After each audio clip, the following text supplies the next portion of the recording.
ఈరోజు ఈ కార్యక్రమానికి అధ్యక్షత వహించిన పెద్దలు గౌరవనీయులు ధర్మశ్రీ గారికి, అలాగే ముఖ్య అతిథులుగా విచ్చేసిన పెద్దలు గౌరవనీయులు శాసనమండలి ప్రతిపక్ష నేత అయిన బొత్స సత్యనారాయణ గారికి, అలాగే ఈరోజు ఈ కార్యక్రమం ద్వారా అనకాపల్లి పార్లమెంట్ అధ్యక్షులుగా మరొకసారి బాధ్యతలు చేపడుతున్న గుడివాడ అమర్నాథ్ గారికి, అలాగే వేదిక మీద ఉన్న పెద్దలు గౌరవనీయులు బూడి ముత్యాల నాయుడు గారు, మిగతా పెద్దలందరూ కూడా సమన్వయకర్తలు, మాజీ ఎమ్మెల్యేలు, పార్లమెంట్ అబ్జర్వర్స్, అలాగే విశాఖపట్నం అధ్యక్షులు, వేదిక మీద ఉన్న మిగతా వైఎస్ఆర్ కాంగ్రెస్ పార్టీ కుటుంబ సభ్యులు, అలాగే వేదిక ముందున్న మన వైఎస్ఆర్ కాంగ్రెస్ పార్టీ కుటుంబ సభ్యులకు, మీడియా ప్రతినిధులకు అందరికీ పేరు పేరున నమస్కారం తెలియజేస్తూ ఉన్నాను. ముందుగా జై జగన్, జై జై జగన్. మీ అందరి ఉత్సాహం చూస్తూ ఉంటే మన 3 రంగుల వైఎస్ఆర్ కాంగ్రెస్ పార్టీ జెండాని చేతిలో పట్టుకొని శత్రువుల కంచుకోటల మీద గుచ్చడానికి రెడీగా ఉన్న కొదమ సింహాల్లా కనిపిస్తూ ఉన్నారు. ఎందుకు ఇంత ఉత్సాహం అంటే మన సోదరులైన గుడివాడ అమర్నాథ్ గారు ఈరోజు జిల్లా పార్టీ అధ్యక్షులుగా మరొకసారి బాధ్యతలు చేపడుతూ ఉంటాం. అమర్ గారు మన పార్టీ ప్రతిపక్షంలో ఉన్నప్పుడు కష్టకాలంలో మళ్ళీ బాధ్యతలు చేపట్టారు. అమర్ గారికి ఈ పదవి అనేది కొత్త కాదు. గతంలో కూడా జిల్లా పార్టీ అధ్యక్షులుగా చేశారు. అతను అధ్యక్షులుగా ఉండేప్పుడు మన అనకాపల్లి జిల్లాలో 7కి 7 నియోజకవర్గాలు, ఎంపీ స్థానం కూడా మనం ఘన విజయం సాధించడం జరిగింది. అవునా కాదా? సుదీర్ఘమైన రాజకీయ అనుభవం ఉన్న కుటుంబం నుంచి వచ్చిన అమర్నాథ్ గారు తన తండ్రి పేరు నిలబెట్టేలా ఈరోజు చక్కగా పనిచేస్తూ ఉండే పరిస్థితి మనం చూసాం. అలాంటి అమర్నాథ్ గారికి రానున్న 4 సంవత్సరాలు కూడా మీరందరూ వెన్నుదండుగా ఉండాల్సిన అవసరం ఉందని విన్నవించుకుంటూ ఉన్నాను. చూసుకుంటే ఈ కూటమి పాలన అధికారంలోకి వచ్చి ఏడాది గడిచింది. ఎలా ఉంది కూటమి పాలన? ఆలీబాబా అరడజన్ దొంగల సినిమా చూపిస్తూ ఉన్నారు చంద్రబాబు నాయుడు గారు ఈరోజు. అవునా కాదా?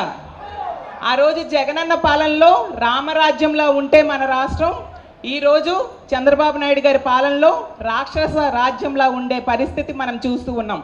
ఈ కూటమికి ఓటేసిన ప్రజలందరూ కూడా ఎందుకు ఓటేసామా అని ఈరోజు బాధపడుతూ ఉండే పరిస్థితి. ఆ రోజు జగనన్న పరిపాలనలో స్కీములు ఫుల్గా ఉంటే ఈరోజు కూటమి పాలనలో స్కాములు ఫుల్గా ఉన్నాయి. ఆ రోజు అభివృద్ధి ఫుల్గా ఉంటే ఈరోజు అవినీతి ఫుల్గా ఉండే పరిస్థితి మనం చూస్తూ ఉన్నాం. ఆ రోజు డెవలప్మెంట్ ఫుల్గా ఉంటే ఈరోజు కూటమి పాలనలో దోపిడీ ఫుల్గా ఉండే పరిస్థితి మనం చూస్తూ ఉన్నాం. ఈరోజు ఆంధ్రప్రదేశ్ రాష్ట్రంలో ఎవరిని అడిగినా కూడా ఎలా ఉంది ఈ రాష్ట్రము అంటే అరాచక ఆంధ్రప్రదేశ్గా మారిపోయింది అని ప్రజలు చెప్తూ ఉన్నారు. ఈరోజు మధ్యాంధ్రప్రదేశ్గా మారిపోయింది, అప్పుల ఆంధ్రప్రదేశ్గా మారిపోయింది అని ఈరోజు ప్రజలు చెప్పే పరిస్థితిని ఈ కూటమి తన సంవత్సర కాలం పాలనలో తీసుకొచ్చిన పరిస్థితి మనందరం చూసాం. కాబట్టి మళ్ళీ మన ముఖ్యమంత్రిగా జగన్మోహన్ రెడ్డి గారిని తీసుకురావాల్సిన సమయం, మళ్ళీ మనం పనిలోకి దిగాల్సిన సమయం ఆసన్నమైంది. ఎందుకంటే ప్రజలు ఈరోజు ఎంతగానో బాధపడుతూ ఉన్నారు, ఇలాంటి వాళ్ళకు మేము ఓటేసామా అనేసి. అలాగే తీసుకుంటే ఆ రోజు జగనన్న సంక్షేమ సామ్రాజ్యం ఎలా ఉంటుందో చూపించారు, ఒక రామరాజ్యం ఎలా ఉంటుందో అలాంటి పాలన అందించారు. ఈరోజు అప్పుల ఆంధ్రప్రదేశ్గా ఈ చంద్రబాబు నాయుడు గారు మార్చేసిన పరిస్థితి మనం చూస్తూ ఉన్నాము. కాబట్టి కార్యకర్తలందరికీ చెప్తూ ఉన్నాను, ఈ ఏడాది కాలంలో తీసుకుంటే మన కార్యకర్తల మీద ఎన్నో కేసులు పెట్టారు, దాడులు చేశారు, ఇళ్ళ కూలగొట్టారు, అక్రమ కేసులు పెట్టి జైల్లో పెట్టడం జరిగింది. కానీ ఎవ్వరూ భయపడాల్సిన పని లేదు. మనకి అండగా మన నాయకుడైన జగనన్న ఉన్నారు. రానున్న రోజుల్లో జగనన్న మళ్ళీ ముఖ్యమంత్రి అయితే జగన్ 2.0 ఎలా ఉంటుందో మీకు చూపించబోతూ ఉన్నారు.